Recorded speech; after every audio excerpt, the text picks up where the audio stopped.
Industry का मौजूदा मजाक, जनता में रेखा तमाशा। स्टार एंड स्टाइल 19, 23 जुलाई 1981।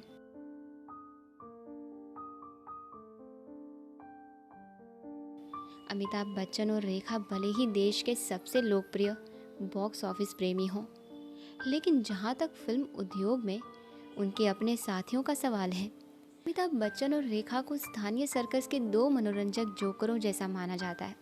जब अमिताभ अपने परिवार के साथ किसी बाहरी लोकेशन पर जाते हैं और रेखा को वहां आना होता है, तो पूरी टीम वहां खड़ी होकर आगे का ड्रामा देखती है। जया बच्चन बेशक पूरी तरह से शहीद की भूमिका निभाती हैं। मैं जाऊंगी, मुझे कोई तनाव नहीं चाहिए। पिछली बार उन्होंने शहीद का रोल श्रीनगर में किया था। रेखा 17 मई को वहां पहुंची और जया अपने बीमार बेटे के साथ वापसी की फ्लाइट से दिल्ली चली गई। रेखा 23 तारीख को श्रीनगर से रवाना हुई।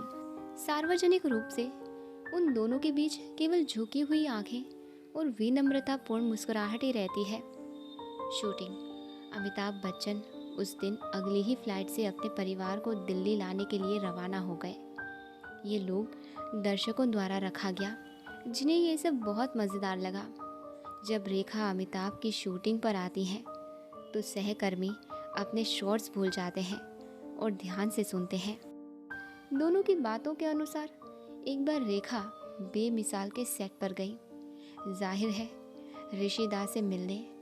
बेशक दूसरे सितारों ने देखा कि रेखा बच्चन के आने तक वहीं रुकी रहीं और जाना भूल गई। जब वो अंदर आए तो उन्होंने मनोरंजन में इजाफा कर दिया। सबसे पहले उन्होंने राखी को नमस्ते कहा, नमस्ते राखी जी। फिर वो विनोद मेहरा के पास गए, नमस्ते विनोद। फिर बिंदिया को नज़रअंदाज करके रेखा के पास गए, नमस्ते रेखा जी, कैसी हैं। रेखा ने तुरंत एक विनम्र महिला का अभिनय किया और आंखें नीची करके कहा, ठीक हूँ, शुक्रिया। मज़ेदार बात जो सबने देखी वो ये थी कि रेखा बिंदास लड़की थी, चीखती चिल्लाती और बेपरवाह बैठी रहती थी। अमिताभ की मौजूदगी में वो एक शालीन महिला में बदल जाती थी, जिनमें शर्म का सही स्पर्श था। जब अमिताभ और रेखा प्रशंसकों के सामने मिले, तो उस महिला ने उनका पूरा ध्यान अपनी ओर केंद्रित करने की कोशिश की। ये तब भी था जब उस दिन उनकी नायिका कोई और अभिनेत्री थी और रेखा सिर्फ एक मेहमान थी। कुछ समय पहले अमिताभ बच्चन एक नाव में शूटिंग कर रहे थे। प्रत्यक्ष देखकर लोग खुशी से झूम उठे। भीड़ और खून खराबे के बीच अमिताभ बच्चन का मूड भी बहुत अच्छा था। पिछली रात उन्होंने ज़रूर आराम से सोचा होगा, तो वो खड़े हुए और खुशी से भीड़ की ओर हाथ हिलाया।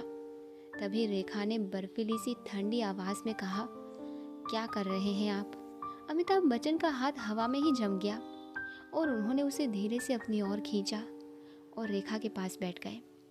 उनका सारा उत्साह खत्म हो गया था। रेखा वाली लाइन किसी को भी बेवकूफ़ नहीं बनाती थी, क्योंकि नज़रें और एक दूसरे से बातचीत उनकी छिपी हुई आत्मीयता को बयां कर देती थी। होटल वापस आकर रेखा ने खूबसूरत चूड़ीदार कमीज और एक लड़कियों जैसी चोटी बना ली, जो कि वो यूनिट की महिलाओं से दूर रहना पसंद करती थी और सभी पुरुषों को उनकी अपनी पत्नियों ने बांध कर रखा था। रेखा एक अकेली महिला की छवि थी। वो अकेले ही बगीचे में टहलती, वहाँ खेल रहे बच्चों को दुलारती और आमतौर पर सहज व्यवहार करती। अमिताभ और रेखा कभी भी दिन में जोड़ी नहीं बनाते। सूर्यास्त के बाद कहानी अलग थी। बेशक उनके कमरे एक दूसरे के बगल में थे और बीच में एक डाइनिंग रूम भी था, जिससे आना जाना आसान था।